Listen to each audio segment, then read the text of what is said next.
இன்னைக்கு ஊழியக்காரனுக்கு கூட்டமைப்பு ஜாஸ்தியாகி போச்சு. எவனையா திட்டி பாருங்க.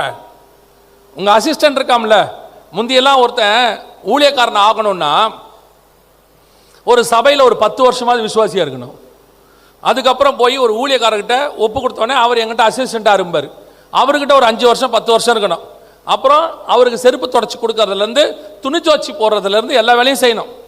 அப்படி உருவாகி வந்தவங்க தான் வல்லமையான ஊழியக்காரங்களா போன ஜெனரேஷன் வரைக்கும் இருந்தாங்க. இப்போ அப்படி இல்லை. இப்போ எப்பயாவது உங்க அசிஸ்டண்ட்டை கொஞ்சம் திட்டி பாருங்க.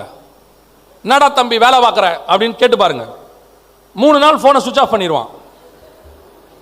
ஃபோன் சுவிட்ச் ஆன் ஆகாது 3 நாளைக்கு. நீங்களும் அடிச்சு அடிச்சு அடிச்சு பார்ப்பீங்க. 3 நாள் கழிச்சு பாருங்க ஃபோன் சுவிட்ச் ஆன் ஆகும். தம்பி எங்கே பாருங்க, உங்களை பார்க்க தான் வந்துட்டு இருக்கேன். வந்தவொடனே கேட்பீங்க, என்ன தம்பி 3 நாள் ஃபோன் சுவிட்ச் ஆஃப்? கர்த்தர் ஜெபம் பண்ண சொன்னார், 3 நாள் உபவாச ஜெபம். அப்படியா, ரொம்ப சந்தோஷம். என்னத்துக்குப்பா உபவாசம்? கர்த்தர் பேசினார்.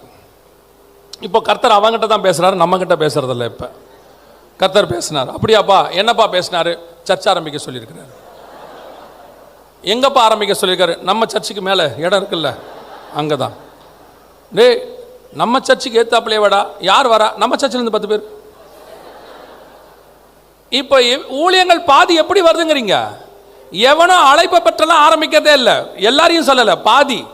எவனையா திட்டி பாருங்க, ஊழியக்காரன் ஆயிடுறான். ஆமா, அவனுக்கு அழைப்பு ஆம்பளை கர்த்தர்கிட்ட வரதில்லை, பொம்பளை கர்த்தர்கிட்ட வருது. யாருன்னா அவன் வீட்டம்மா, என்ன பாஸ்டர் உங்களை இப்படி திட்டுறாரு, எனக்கே அவமானமா இருக்கு சர்ச்சுக்கு போறதுக்கு. என்ன பண்ணலாம்? நம்ம வீட்டிலே சர்ச்சை ஆரம்பிச்சிருவோம். இதுவே வேத வக்கா எடுத்துக்கிறான். எவன் ஏவாள் பேச்சை கேட்டானா அத்தனை பயிலும் செத்தான். இன்னைய வரைக்கும் ஏவாள் பேச்சை சாவரவன் தான் பாதி பேர். நிஜமா தானே சொல்றேன். வீட்டம்மா சொன்னா பாஸ்டர் ஆயிடுறான். வீட்டம்மாவுக்கு அவமானமா இருக்குன்னு பாஸ்டர் ஆயிடுறான். அவ்வளவுதான், சர்ச்சை ஆரம்பிச்சாச்சு.